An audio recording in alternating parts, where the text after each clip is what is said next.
একজন সাংবাদিক দেখা রয়েছে।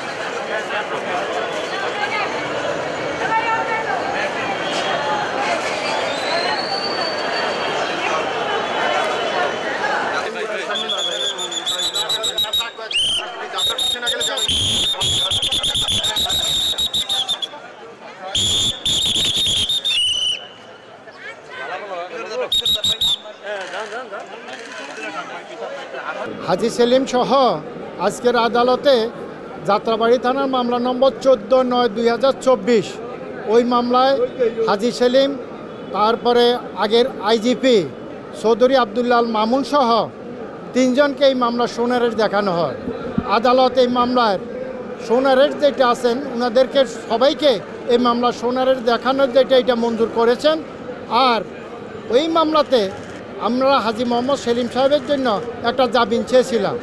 তখন মাননীয় আদালতকে বললাম, যেহেতু এই মামলাতে আমার হাজী সেলিমকে রিমান্ড চায় নাই, কারণ সে কথা বলতে পারে না, প্রসিকিউশনও অন্য 2 মামলার দুই আসামির জন্য রিমান্ড চেয়েছেন, কিন্তু আমার আসামির জন্য যেহেতু রিমান্ড চায় নাই, আসলে মানবিক কারণে যেহেতু উনি কথা বলতে পারছেন না, আর উনার সংসদীয় এলাকাটাও এই লালবাগের অনেক দূরে যাত্রাবাড়ি, ওই ঘটনার সাথে উনি জড়িত না, এই কারণে উনার আমরা জামিন চেয়েছিলাম। তখন মাননীয় আদালত শুনানির পরে বলছেন যে এই বিষয়টা 2:30টার সময় এটার একটা সিদ্ধান্ত দিবেন। আস্তে আস্তে আস্তে আস্তে ভাই আস্তে বলেন, আস্তে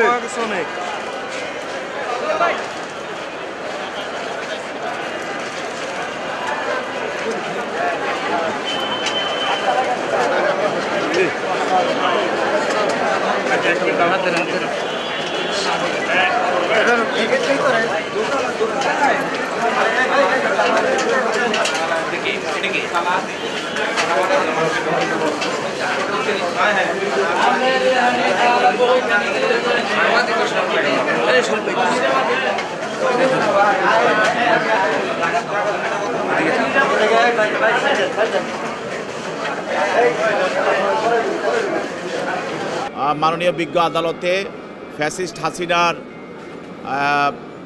এবং তার অন্যতম সহযোগী কয়েকজন অবৈধ মন্ত্রী, তার মধ্যে আনিসুল হক, দীপু মনি, সালমান এফ রহমান এবং নুরুজ্জামান সহ এবং পুলিশের আইজিপি চৌধুরী আবদুল্লাহ আল মামুন সহ 5 জনকে বিজ্ঞ আদালতে আজকে বিভিন্ন মামলায় উপস্থাপন করা হয়। তার মধ্যে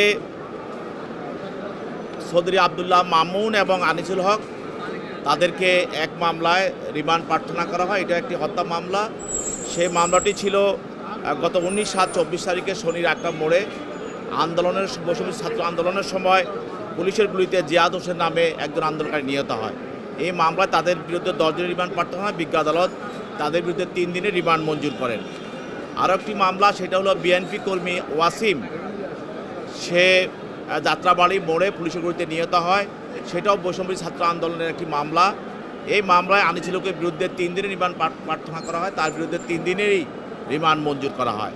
অন্যান্য আসামি যারা তাদের নামে বলেছি, তাদের বিরুদ্ধে বিভিন্ন মামলায় জাজারভুক্ত আসামি বিদায় তাদের জন্য সৌন অ্যারেস্টের প্রার্থনা করা হয় এবং তাদের সৌন অ্যারেস্ট মঞ্জুর করা হয় এবং তাদেরকে পরবর্তীতে জেল হাজতে প্রেরণ করা হয়।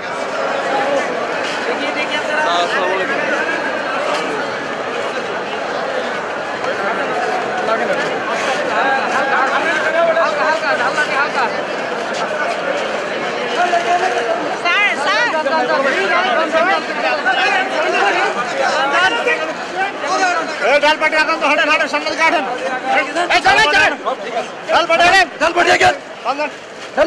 গেট খুলতে পারেন, গেট খুলতে পারেন।